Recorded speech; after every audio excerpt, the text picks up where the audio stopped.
Olá, pessoal! Está começando mais uma edição do Terra Agora. Estamos ao vivo, diretamente dos estúdios Terra em São Paulo para todo o Brasil. E o programa de hoje, semana quente, a gente vai falar sobre a desistência de Joe Biden da corrida presidencial americana e o caminho aberto para Kamala Harris. A gente vai celebrar o Dia Internacional da Mulher Negra, Latino-Americana e Caribenha, conversando com Ana Fontes, fundadora da Rede Mulher Empreendedora. A gente vai bater um papo com o único brasileiro vivo a estampar uma moeda nacional e direto de Paris. Vamos receber as últimas notícias da nossa enviada especial, Aline Killer. Terra Agora começa agora. O eleitoral nos Estados Unidos continua surpreendendo, né? Após a desistência de Joe Biden, que foi toda aquela desiste, não desiste, desiste, não desiste, Kamala Harris assumiu como pré-candidata democrata e as arrecadações de fundos que estavam travadas para pressionar Biden a desistir voltaram a fluir e bateram um recorde histórico das eleições americanas. Foram 81 milhões de dólares em 24 horas. Só para a gente ter uma ideia, assim, na última campanha para a presidência brasileira, aqui em 2022, todos os candidatos somados gastaram 166 milhões de reais na campanha inteira, o que não chega nem à metade que Kamala Harris arrecadou num único dia. A Convenção Nacional do Partido Democrata só vai acontecer entre os dias 19 e 22 de agosto, em Chicago, mas a indicação oficial da candidata à presidência dos Estados Unidos deve ser antecipada por meio de votação virtual. Em seu primeiro discurso como pré-candidata, ela atacou Trump dizendo saber como lidar com criminosos. Abre aspas. Enfrentei criminosos de todos os tipos. Predadores que abusaram de mulheres, fraudadores que enganaram consumidores, trapaceiros que quebraram as regras para seu próprio benefício. Então, ouçam-me quando digo, eu conheço o tipo de Donald Trump. A gente conversa agora com a ex-professora da Bentley University nos Estados Unidos e doutora em Ciências Políticas pela USP, Denilde Rose-Hacker. Muito obrigado pela sua presença aqui, Denilde. Obrigada, Casé. Prazer estar aqui com vocês. Que ótimo. Bom, Kamala Harris entra na disputa presidencial aí como um grande alívio para o Partido Democrata e seus apoiadores, mas também como uma renovação ou um rejuvenescimento da própria corrida presidencial americana. Quais são os pontos fortes que contam a favor da pré-candidata nessa disputa, Denilde?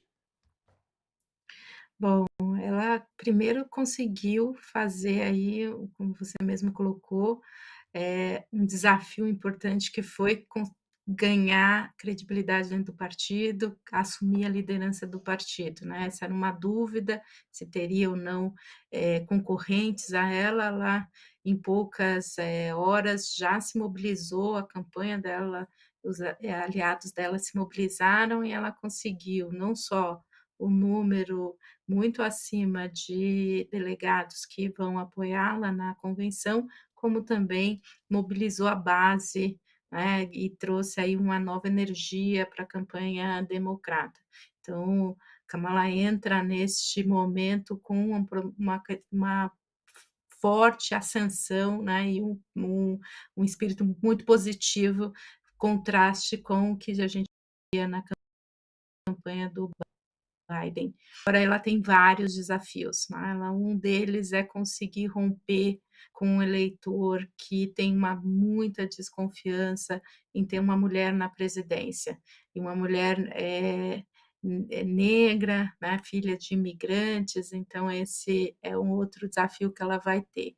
O que ela tem de muito positivo? É essa diversidade, que atrai aí os eleitores que não queriam olhar e estavam mais distantes dos democratas, como os negros, hispânicos, e aí os progressistas e mulheres e os jovens. Então, ela traz a possibilidade de se aproximar de grupos que estavam se distanciando dos democratas.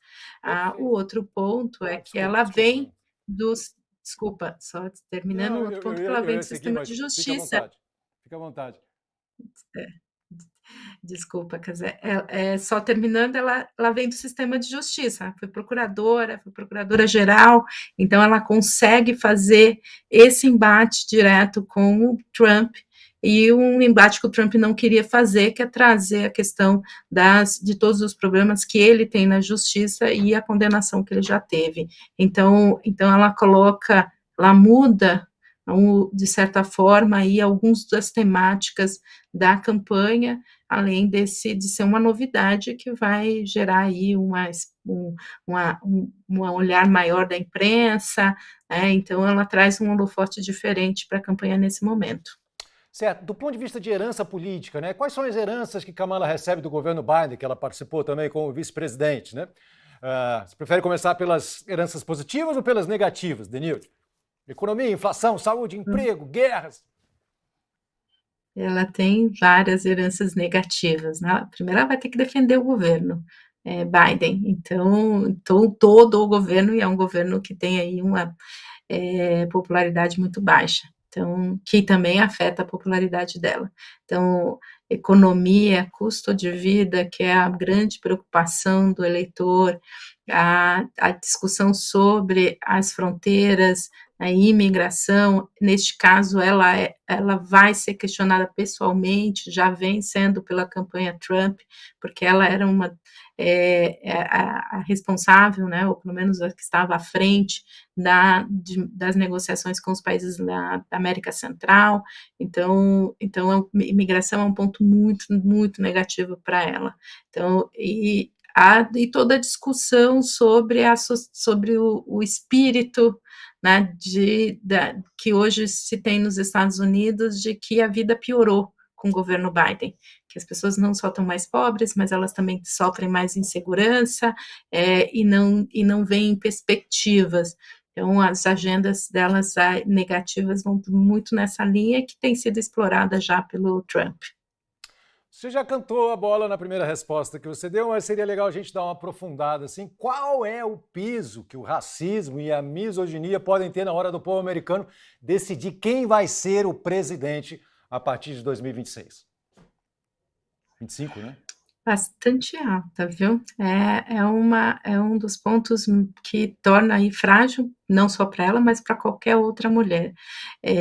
A questão racial a gente já viu isso com o Obama, já vimos isso com outros candidatos negros, mas uma mulher e filha de imigrante, então associa aí também com a questão da imigração, é visto aí como um ponto de que atrai uma grande parte do eleitorado progressista, né? A gente vê, e pela animação no partido, isso é um fator positivo, principalmente para mulheres, mas tem uma grande desconfiança principalmente dos homens brancos do meio oeste americano, dos que são os estados chaves aí para a vitória dela, que é o swing state.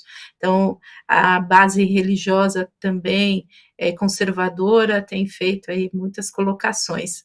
Mas, Cazé, tem um ponto, ela pode usar este fator como um elemento positivo na campanha, porque ela está se colocando contra, né, ou o seu opositor é o Trump e o vice dele, o Vance, que vem fazendo comentários muito misóginos, né, durante esses últimos dias, e isso mobiliza o eleitorado feminino, que passa a olhar, que já havia com desconfiança o Trump, que é o eleitor que mais se desconfia do Trump, é o segmento feminino.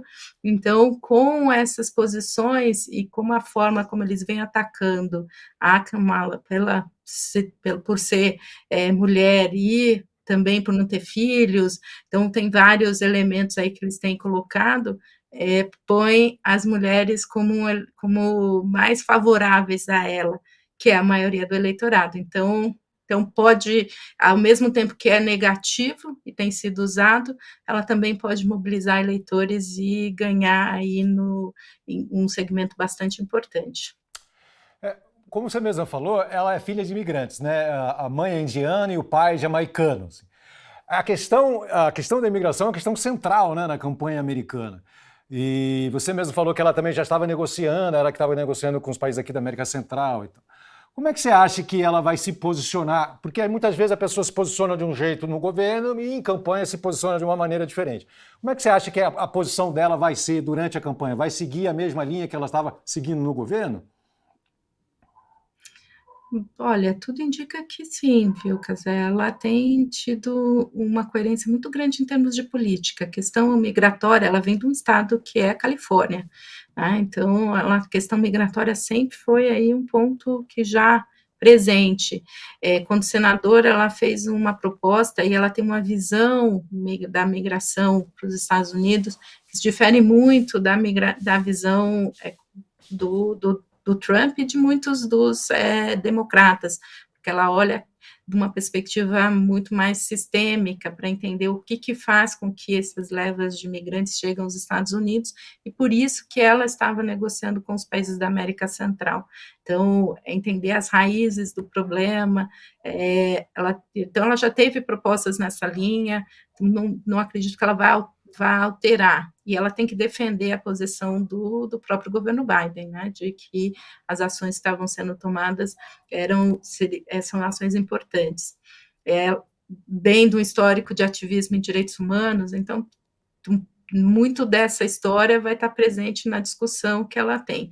Agora, os números é que são muito negativos para o Biden, e aí também, consequentemente, para ela, né? Você tem uma leva e um aumento da entrada de imigrantes ilegais bastante expressiva nos últimos 2, 3 anos, e é isso que o Trump tem explorado. Então, como ela vai responder a as provocações e as posições do Trump, aí a gente não vai ter que medir, mas em termos de política não deve ter nenhuma grande alteração. Outra política que ela é importante, que vai ser também foco aí do debate, ela é muito favorável às políticas de energia limpa, voltados à questão das mudanças climáticas, e o Trump se opõe em todas essas pautas. Então, também vai ser algo que vai ter aí um embate entre ela e o Trump durante, principalmente, os debates. Essa é uma questão que a gente gostaria de aprofundar um pouco mais com você, Denilde, porque nessa semana viralizou na internet um estudo da NASA, né, que revelaria que o Brasil pode ficar até inabitável nos próximos 50 anos. Foi uma baita confusão, é um estudo de 2 anos atrás, foi um depoimento dado pelo pesquisador que foi mal interpretado, enfim, mas dizia isso, a internet ficou em polvorosa e a gente sabe que os Estados Unidos são o maior emissor de gás estufa do planeta, né? Contando assim desde o início da Revolução Industrial. O Brasil e todo o restante do mundo tem muito interesse que os Estados Unidos diminuam essas emissões. A senhora acredita que Kamala Harris vai realmente avançar com uma agenda verde nos Estados Unidos? E tem toda a questão do petróleo lá, toda a questão do xisto também.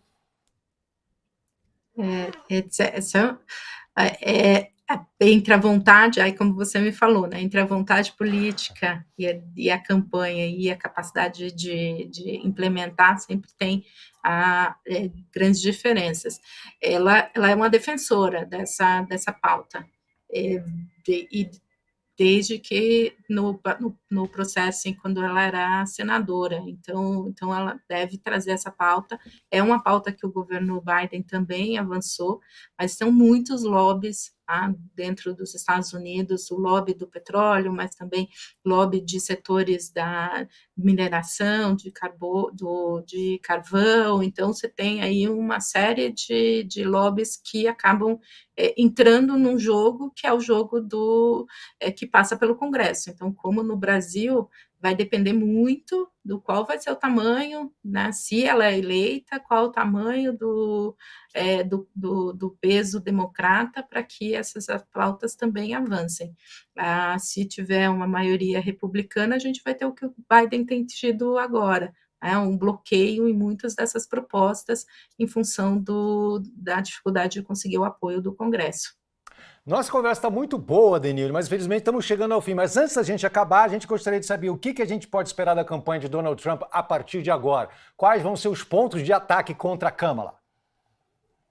Olha, os pontos de ataque ele já tem indicado, né? Um é que ela é a representação do que eles colocam da presidência DI, né, que é de diversidade, equidade e inclusão. Né? Os conservadores americanos entendem que o avanço dessas pautas tem criado aí empecilhos para que grupos tradicionais americanos consigam manter as suas posições. Então esse é um ponto que a gente vai acompanhar, mas como eu falei, isso para o Trump é ruim, porque ele perde as eleitoras mulheres, né, que poderiam estar principalmente as independentes. O outro ponto é a imigração, o segundo e o ponto mais importante de ataque vai ser na economia, para mostrar que ela é mais à esquerda, tem posições mais